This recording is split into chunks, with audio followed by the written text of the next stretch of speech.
Hello दोस्तों, अस्सलाम वालेकुम। उम्मीद है आप सब ठीक होंगे। आज का जो हमारा लेक्चर है वो लेक्चर नंबर 7 है। और ये मेरा कॉन्टैक्ट नंबर है। अगर किसी को जो है वो कन्फ्यूजन वगैरह है इंटरव्यू के हवाले से, जो भी सवाल पूछना है, तो आप जो यहाँ पे जो है मुझे वो मैसेज कर सकते हैं। और सबसे पहले मैं मुबारकबाद देता हूँ उन कैंडिडेट्स को जो है वो शार्ट लिस्ट हुए हैं इंटरव्यू के हवाले से। और या अब देखें, ये ऐसे ऐसे मौके जो है वो बार बार नहीं आते हैं। आपके पास फ्री टाइम भी है, वेकेशन भी चल रही है, तो इस टाइम को जो है आप वो यूटिलाइज करें, ठीक है। और उसके बाद जो है वो मैं एक और भी लेक्चर आपके साथ रखूँगा, जिसमें जो है मैं वे खुद जो है वो लाइव आऊँगा, जिसमें मैं बताऊँगा मुझसे कौन से जीके के क्वेश्चन या सब्जेक्ट के क्वेश्चन जो हैं वो किए गए, या इंटरव्यू के हवाले से थोड़ी थोड़ी जो है आपको मैं वो टिप्स दूंगा, ठीक है। तो चलते हैं आज के जो है वो सबसे पहले वन लाइनर की तरफ। तो वो है हमारे पास क्या है, कैपलरी वाटर। कैपलरी वाटर एक ऐसा वाटर होता है, जो भी सॉइल पार्टिकल्स होते हैं तो उनके, ये देखें सॉइल पार्टिकल्स हैं, उनकी जो साइड साइड से जो पानी निकलता है, water that accumulates as a thin water film around the soil particles. Soil particles के जो इर्द गिर्द जो भी एक थिन जो है वो लेयर ऑफ वाटर जो बनती है, उसको क्या कहा जाता है, कैपिलरी वाटर। और वही वाटर जो होता है वो अवेलेबल होता है प्लांट्स के लिए, जो एब्जॉर्ब करते हैं, ठीक है। बाकी ग्रेविटेशनल वाटर चला जाता है नीचे, और हाइग्रोस्कोपिक सॉइल पार्टिकल्स के साथ मिल जाता है। तो ये जो होता है उनके पास अवेलेबल होता है, ठीक है। वाइल्ड लाइफ, वाइल्ड देखें वर्ड वो होता है जो मतलब नॉन डोमेस्टिकेटेड हो, यानी कि नॉन डोमेस्टिकेटेड नॉन कल्टिवेटेड जो भी लाइफ होती है, that is called wild wild life. Either वो प्लांट्स हों या एनिमल्स हों, तो दोनों किस में आएंगे, वाइल्ड लाइफ में आएंगे। अगर वो डोमेस्टिकेटेड नहीं है, कल्टिवेटेड नहीं है, तो वो क्या है, वाइल्ड लाइफ है, ठीक है। तो इसको क्या कहा जाता है, वाइल्ड लाइफ। उसके बाद हमारे पास है बायोगैस, बायोलॉजिकल गैस। मतलब ये वो गैस होती है, कभी कभार हम सर्टेन सॉलिड वेस्ट मटेरियल हो, या एनिमल्स का जो मेन्यूअर हो, या क्रॉप रेजिड्यू हो, या जो है वो सेवेज जो है, जब उनको हम बर्न करते हैं या उनको जो कन्वर्ट करते हैं फ्यूल्स में, तो that is called as the biogas. उसके बाद हमारे पास क्या है, प्लाज्मिड। प्लाज्मिड को अभी जो है बहुत मशहूर जिस नाम से पुकारा जाता है वो है वेक्टर, या इसको व्हीकल्स ऑफ मालिक्यूल भी कहा जाता है, ठीक है। व्हीकल्स ऑफ मालिक्यूल्स भी कहा जाता है, या डीएनए। ये एक सेल्फ रिप्लिकेटिंग जो है सर्कुलर डीएनए मॉलिक्यूल्स होता है, फाउंड इन बैक्टीरियल सेल। ये बैक्टीरियल सेल के अंदर पाया जाता है। और इसका असल काम क्या होता है, यूज एज वेक्टर। अभी इसको हम वेक्टर तो इस्तेमाल करते हैं इन आरडीएनए टेक्नोलॉजी। और बाकी इनके पास क्या होते हैं, कुछ जो है वो एंटीबायोटिक रेजिस्टेंस होती है। प्लाज्मिड जो है वो उनको बैक्टीरिया को जो एंटीबायोटिक रेजिस्टेंस होता है उनसे जो है कुछ क्या करता है, ये प्रोटेक्ट करता है, ठीक। उसके बाद हमारे पास क्या है, ग्लोबल वार्मिंग।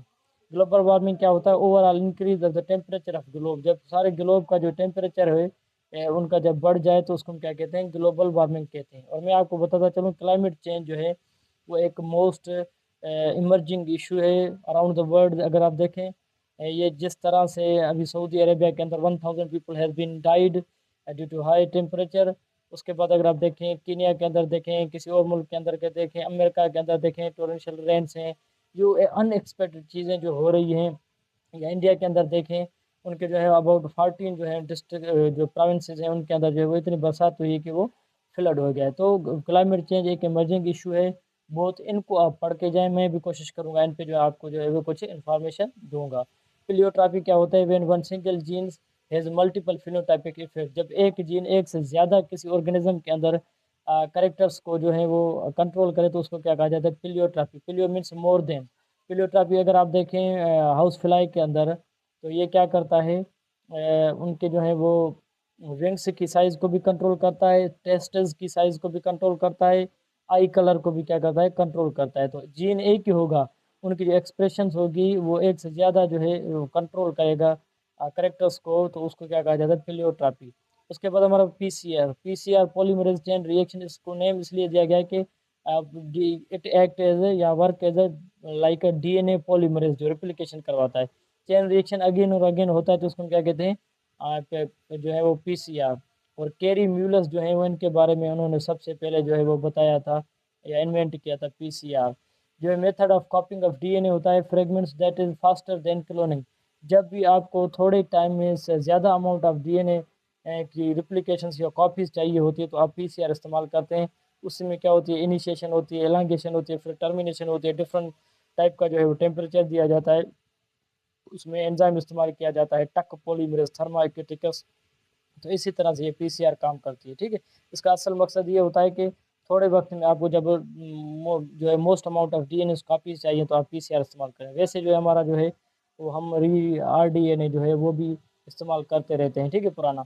उसके बाद हमारे पास क्या प्रियॉन्स पे सवाल आया है, ये क्या होते हैं? इन्फेक्शन एजेंट्स या प्रोटीन्स होते हैं infectious, compose of only one और मोर प्रोटीन मॉलिक्यूल्स। कभी कभार क्या होते हैं, जब ये नॉन फंक्शनल्स हो जाते हैं तो ये क्या करवाते हैं, डिजीज काज करवाते हैं, न्यूरो डिजेनरेटिव डिजीज काज करवाते हैं, ठीक है ना, डी जनरेटिव डिजीज काज कराते हैं। जैसे काओ मेड काओ जो है डिजीज है, तो वो भी कौन करवाता है? ये प्रोन्स करवाते हैं, ठीक है। उसके बाद रिकॉम्बिनेंट डीएनए टेक्नोलॉजी, आरडीएनए जो है वो एक टेक्निक है in which foreign gene is inserted to self replicating form of DNA to create recombinant DNA molecule, rDNA. अब देखें आरडीएनए भी एक ऐसी टेक्निक है जिसमें जो हम वो डीएनए की कॉपीज बनाते हैं, और उसमें भी पीसीआर में भी डीएनए कॉपीज बनाते हैं। पर ये क्या है, एक मैनुअल मेथड है, और जो है वो स्लो प्रोसेस है, और वो जो है अभी मॉडर्न है और जो फास्टर प्रोसेस है।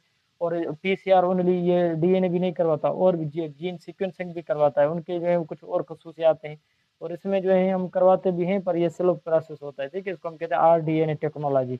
और इसको ऐसा डीएनए जो आरडीएनए से बनाया जाता है तो उसको काइमेरिक डीएनए भी कहा जाता है, ठीक है। आज के लिए इतना काफ़ी, इंशाल्लाह नेक्स्ट लेक्चर में आपके साथ हाजिर होऊंगा। दुआ में याद रखिएगा। शुक्रिया। अगर आप मेरे चैनल पर न्यू है तो काइंडली मेरे चैनल को सब्सक्राइब करें।